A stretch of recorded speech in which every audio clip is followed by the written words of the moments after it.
इसी में मेरी तरफ से आप सबको सलाम। मैं शेरवन जवेद आपकी खिदमत में हाजिर हूँ।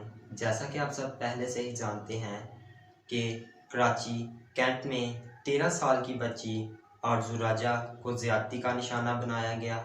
उस शख्स ने ज़बरदस्ती इस बच्ची को मज़हब तब्दील करवाया और फिर इससे निकाह करके इससे शादी की। जैसा कि आप सब जानते हैं कि जो 13 साल की बच्ची है उसमें ना तो इमोशन पाया जाता है और ना ही उसकी कोई फीलिंग्स होती हैं।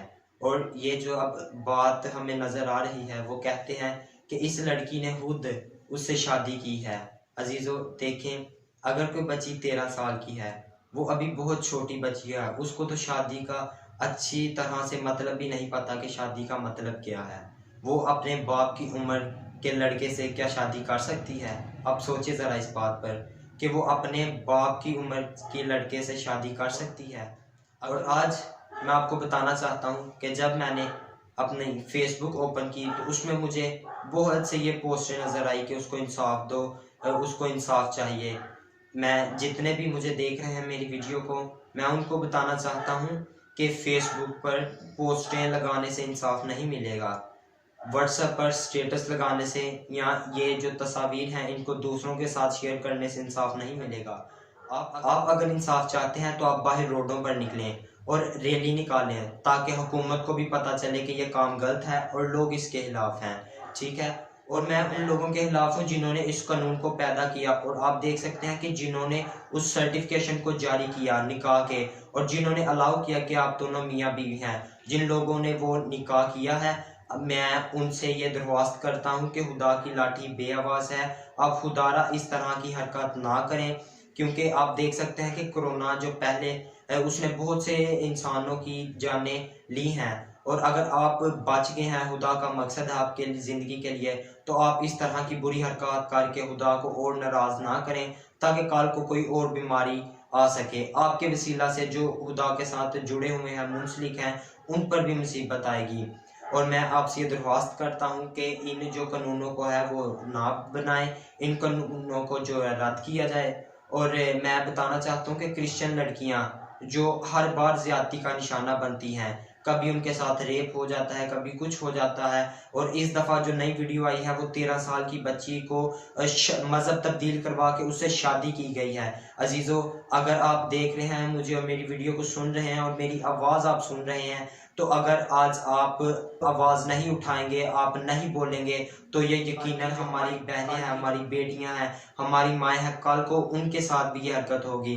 क्योंकि आज ये काम स्टार्ट हो चुका है और अगर हम इस जो काम शुरू है इसको रोकने की कोशिश नहीं करेंगे, इसके आगे हम खड़े होकर पहाड़ बनकर इसके आगे खड़े नहीं होंगे, तो ये काम जो है वो चलता ही जाएगा, चलता ही जाएगा।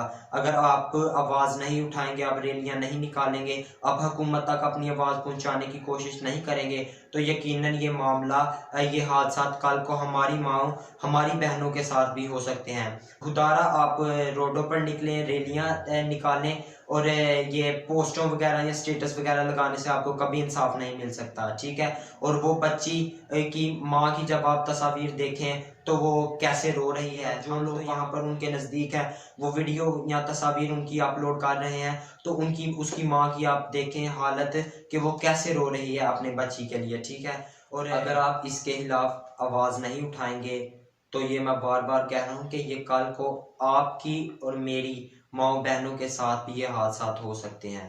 आप ज़रा गौर कीजिएगा, सोचिएगा।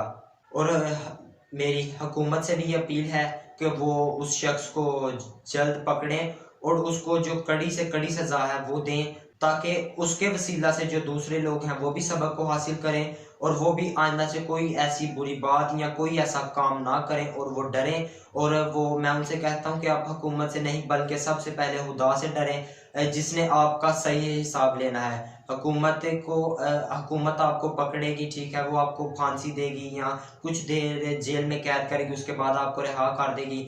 लेकिन खुदा है जो जब वो आएगा तो यकीनन आपकी जब अदालत होगी तो वो आपको हमेशा आग और गंधक की झील में सड़ना पड़ेगा। आपको हमेशा आग और गंधक में जलना पड़ेगा और वहाँ आपकी कोई तरफदारी नहीं होगी, कोई आपके साथ नहीं होगा।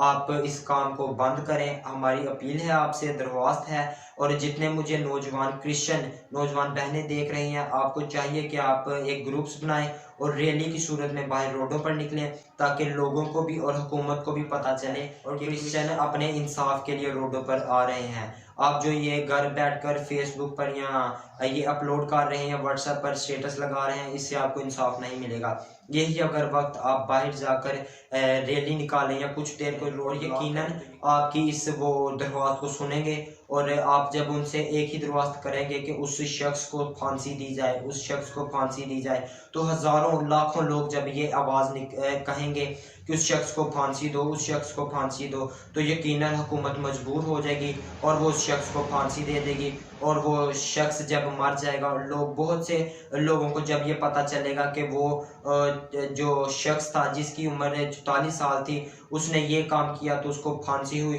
तो वो यकीनन और लोग भी इस काम को करने से डरेंगे।